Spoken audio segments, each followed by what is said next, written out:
Alors nous sommes le samedi 21 novembre 2020, nous sommes à Toulon, j'ai quelqu'un au téléphone, j'ai lui demandé de se présenter, bonjour. Bonjour, Dominique Marcoux, écrivain. Et vous nous appelez de La Londe les Morts.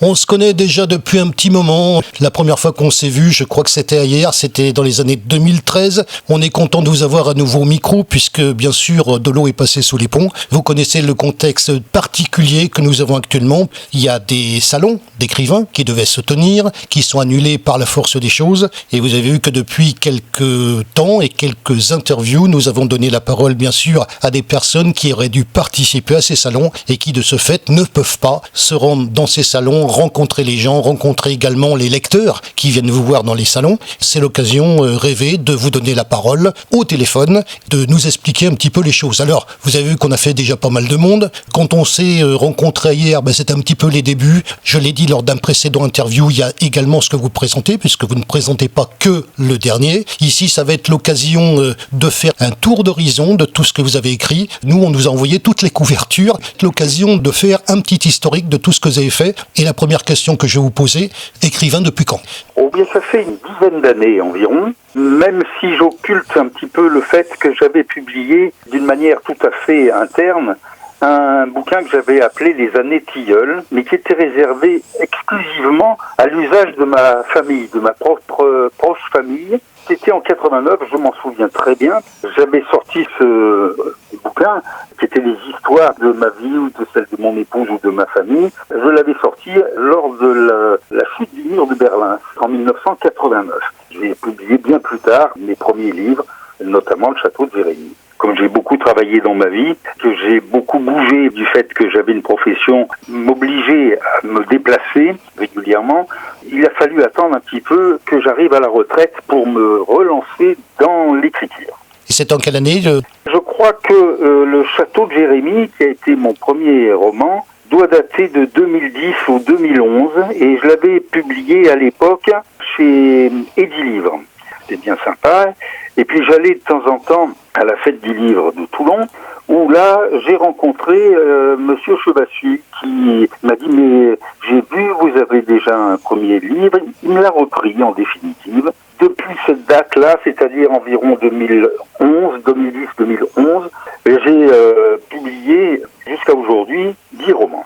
Alors l'occasion de faire un petit survol des 10, qu'en rappelant le premier est sorti quand, combien de temps il a fallu pour l'écrire et au bout de combien de temps il a été publié. Ça donne une idée du départ de chacun. Vous savez que chacun ne débarque pas de la même façon. C'est l'intérêt de souligner ce point important. Eh bien, pour ma part, il me faut en général, ça c'est pratiquement pour tous mes romans, c'est la même chose, 4 à 5 mois pour l'écrire. J'écris des romans à connotation historique ou du terroir. Et je vérifie toujours beaucoup de choses. Je vérifie tout. Chaque fois, en général, il y a aussi une petite partie autobiographique qui ressort dans ces livres. Et cette partie autobiographique résulte de faits que j'ai pu connaître, de lieux que j'ai pu connaître aussi. Je vérifie tout. Alors, le Château de Jérémie, tout simplement, c'est un jeune garçon qui est passionné par un manoir dans le Bourbonnais, c'était en Auvergne. Il est intéressé par la bibliothèque, il ne sait pas lire au début. Il est inspiré par les livres, il aime l'odeur des livres. Et un jour, il a ce qu'on appelle un galop, c'est une grosse bille qui s'échappe de sa poche, qui passe sous un meuble bibliothèque. Et là, on entend un bruit bizarre et il y a une trappe secrète dans laquelle il y a des lettres compromettantes qui datent du temps de Napoléon III. Puis toute l'histoire va se développer à partir de ce moment-là. Entre ces lettres qu'il va lire, il va essayer de découvrir ce qui a pu se passer. Il y a eu une histoire d'amour, bien sûr, avec quelqu'un qui a été exilé parce que c'était un opposant à Napoléon III. Alors ça, c'était pour le premier. Le suivant. Alors, Le Secret des Vanades, mon deuxième roman, date de 2012, m'a été inspiré par quelqu'un qui m'a raconté une histoire. Et cette histoire, j'ai essayé de la mettre en pratique. C'est plusieurs petites histoires qui se succèdent. Ce livre m'a été inspiré par l'histoire de quelqu'un qui m'a raconté l'histoire de sa famille. Donc ça se passe au Vanades, un quartier de la Londe les Morts. Alors 2012 pour le deuxième et le troisième. Ensuite, j'ai écrit un livre qui m'a beaucoup plu, que j'aime beaucoup, les gens aiment beaucoup, qui s'intitule La pierre d'abeille, toujours 2012 aussi, parce qu'il est sorti dans la foulée. Et ce livre a failli avoir le prix de l'Académie du Var, qui finalement n'a pas été versé, donc je ne l'ai pas eu.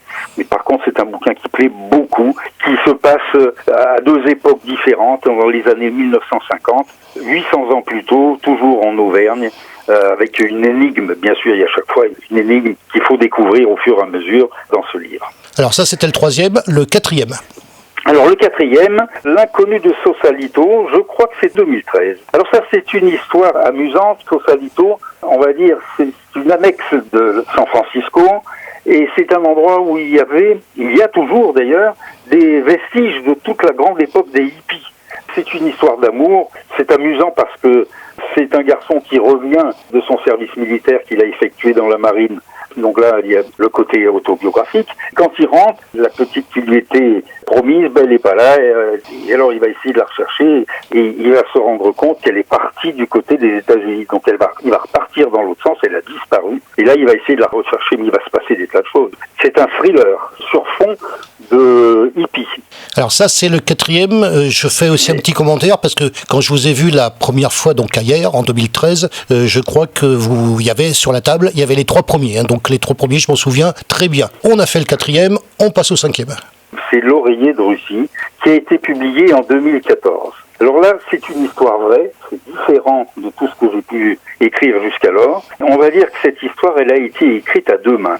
J'ai été élevé par un Russe noble, ça risque tout petit, je me suis retrouvé avec une troisième grand-mère, des cousins, des cousines russes, et j'ai même une sœur, ma demi-sœur russe, et mon beau-père racontait tout l'exode, tout ce qui s'était passé lors de la révolution russe, de sa famille. Et ma maman, qui était peintre et poète à ses heures perdues, lui dit, écoute, si tu veux, moi, ton histoire, je te l'écris, mais commence là depuis le début. Alors il enregistre des cassettes audio, et maman écrit un pavé important, énorme de cette histoire, mais qu'elle ne parvient pas à publier. Et ça a été un drame pour elle. Quand je dis un drame, c'est un vrai drame. Je l'ai relu, et j'ai fait la promesse, moi, de le publier à sa place.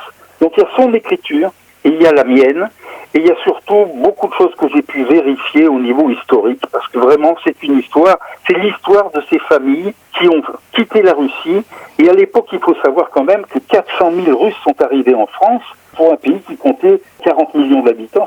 Alors ça, c'était le cinquième, et on passe au sixième. Le Sceau de Montfort est paru en 2015. C'est un petit peu la continuité de la pierre d'abeille. On va se retrouver avec des gens qui vont apprendre le métier de tailleur de pierre par une organisation qui est une merveille, qu'on appelle les Compagnons du Devoir. Bien sûr, il y a des signes bizarres qui apparaissent sur des pierres, aussi bien en Auvergne que dans notre région, à Barjol notamment. Il va y avoir toute une énigme qui va se découvrir au fur et à mesure. Ces jeunes veulent savoir d'où ils viennent, quelle est leur histoire. Le septième. Les Tilleuls de l'Aubrac, paru en 2017. C'est encore un thriller qui se passe notamment dans l'Aubrac, cette belle région. Il y a tout un cheminement et c'est un thriller où les pages, les unes après les autres, attirent l'attention de l'auteur. On parle du suivant, tout simplement. C'était une histoire vraie aussi. C'est Parle-moi de Djidjeli. Djidjeli, c'est en Algérie. C'est l'histoire du côté de mon épouse, où elle a réussi à remonter son arbre généalogique. Et les gens qui sont installés en Algérie, tout de suite après la conquête, et l'arrivée ensuite des Alsaciens après 1870. Et je m'arrête volontairement en janvier 1946 pour ne pas entrer dans la période difficile et délicate de ce qu'on a appelé les événements d'Algérie. Alors, le Tilleul de l'Aubrac et Parle-moi de Djidjeli, vous les présentiez lorsqu'on s'est vu cette fois-ci à la fête du livre de hier. On parle du suivant. Le suivant, c'est Le secret de Porquerolles, qui est paru l'an dernier, en 2019. C'est une histoire qui se passe pas qu'à Porquerolles, mais à Léoube. Léoube, c'est juste en face de Briançon. Léoube a dépendu de la Chartreuse de Laverne. Il y a toute une histoire avec les pirates barbaresques, les guerres de religion, et on va et on vient entre la découverte d'une croix qui a remonté du fond de la mer un pêcheur, et l'histoire de cette croix qui se dénoue uniquement à la fin. On va parler de celui que vous auriez dû présenter si la manifestation avait eu lieu. On est bien d'accord? On est bien d'accord, oui, hélas. Il est paru quand même en avant-première lors d'une grande manifestation qui s'est déroulée à Léoube. C'est le lieu où se situe le secret de Porquerolles d'ailleurs. Et à Léoube, j'ai pu présenter ce livre, Le Plumier d'Ivoire. Alors en deux mots, c'est quoi? C'est l'histoire d'un écrivain qui est en mal d'inspiration et son éditeur lui dit « Mais alors, vous n'avez plus rien publié depuis Le secret de Porquerolles ?» Il se dit « Il faut que je trouve une tour d'ivoire pour que je puisse écrire ce bouquin. Et il va repartir dans le fameux manoir du château de Jérémie dont on parle au tout début, où là il va retrouver des souvenirs, mais c'est pas que des souvenirs qu'il va retrouver. Il va retrouver toute une histoire dans la fameuse bibliothèque, et là il y a une histoire qui va se développer sur fond de captivité de l'ancien propriétaire du domaine lors de la dernière guerre. On croyait que c'était un héros. En était-il un vraiment, ou au contraire a-t-il affabulé? S'est-on servi de lui?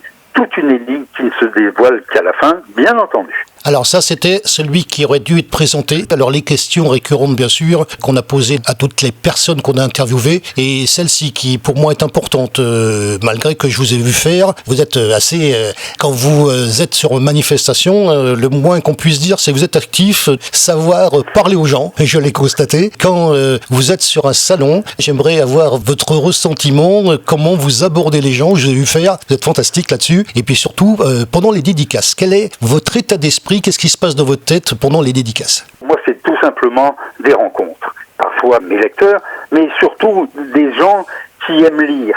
J'ai une passion, c'est la passion de l'écriture, et je transmets cette passion aux gens, ce qui fait qu'ils m'écoutent, ils sont là. Bon, après, bien sûr, je leur parle de tel ou tel livre, je dis pas tout, j'essaye de... Et j'aime bien recueillir l'avis des gens. J'ai ma petite appréciation à ce sujet. Je prétends que chaque être humain est une histoire. Nous sommes, vous êtes, toi Philippe, tu es une histoire. Cette histoire, on mérite de pouvoir la raconter. Elle va ressortir dans mes bouquins sans nom, sans rien de tout ça. Mais ça va être des ressentis, ça va être des mémoires. Parce que la petite histoire des uns ou des autres, ben finalement, elle est peut-être plus intéressante que la grande parce que c'est le vécu de tous les jours, de chaque instant. Et ça, pour moi, dans les salons, c'est ce que je ressens, c'est ce que je retrouve, c'est ce que je vois et c'est ce que je communique aux gens. Et eux, en retour, eh ben, ils me redonnent leurs idées, ce qu'ils pensent. Donc c'est un échange. Lorsqu'il y a les salons, vous vous connaissez tous, en fait, au niveau des participants. Oui, alors avec les participants, on se connaît tous. Je vois qu'ils sont attirés éventuellement par la couverture, et puis ils sont attirés par ce que je dis lorsque j'ai quelqu'un à côté de moi avec lequel je parle, et là ils prêtent l'oreille, et j'ai remarqué qu'il suffit qu'il y ait 2 ou 3 personnes qui écoutent, tous les gens s'agglutinent. C'est pas forcément de dédicacer, de mettre une signature sur la première page du roman, surtout que mes dédicaces, elles sont en général assez longues et très personnalisées. J'aime bien personnaliser la chose. C'est un échange, on parle. Alors, on a fait le tour d'horizon des différents livres. Ça fait 10. Moi, il y en a certains que j'avais vus, bien sûr, lorsqu'on s'est rencontrés. Là, par contre, on a les moyens de faire un petit historique avec toutes les couvertures qui nous ont été envoyées. C'est quand même agréable d'avoir tout ce recul. Il y a aussi 2 choses dont on n'a pas parlé, bien sûr. Les associations d'écrivains qui vous aident à la promotion des livres à travers toute cette organisation qu'ils mettent en place avec le concours des municipalités qui acceptent ce genre de manifestation. Autre question, bien sûr, que j'ai posée à la personne que j'ai interviewée juste avant vous, c'était hier, c'était Cyrielle Cohen, et je vais vous demander la même chose. Est-ce que vous faites des dédicaces en librairie? Oui, tout à fait. Alors, en librairie, ça m'arrive de temps en temps. J'aime bien dédicacer en librairie. C'est un contact qui est beaucoup plus proche.